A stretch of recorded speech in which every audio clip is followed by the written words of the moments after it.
Salut à tous, bienvenue sur ma chaîne ICQT. Aujourd'hui, petite mise à jour sur le Bitcoin. On va reprendre rapidement la dernière analyse. Alors, que s'est-il passé? On a toujours notre prise de liquidité et depuis, le marché a refait des plus hauts sans casser les plus bas. On est venu tester la zone des 89 000 $ que l'on suit de près. Petit rappel, notre dernier plus bas était à 86 300 $. Depuis, le prix a fait des plus hauts, mais pas de nouveaux plus bas.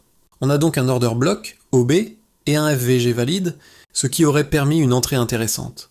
Selon votre position et votre mise, vous auriez pu viser 1 à 2% de gain.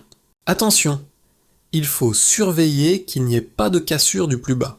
Si le plus bas tient, on peut s'attendre à une petite correction puis un flat, avant une continuation haussière pour viser les plus hauts autour de 91 000 $, et potentiellement la boîte bleue correspondant aux 75, 85% de Fibo.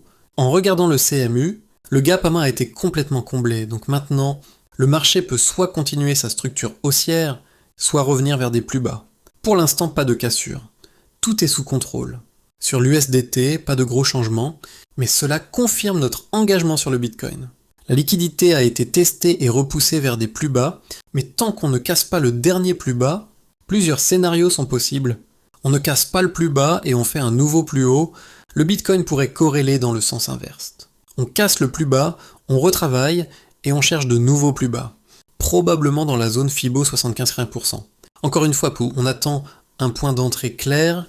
Comme je l'avais expliqué dans la dernière vidéo, le combo OB plus FVG a permis de prendre un gain de 1 à 2% dans ce contexte. Rappel important, on n'est plus en bull run.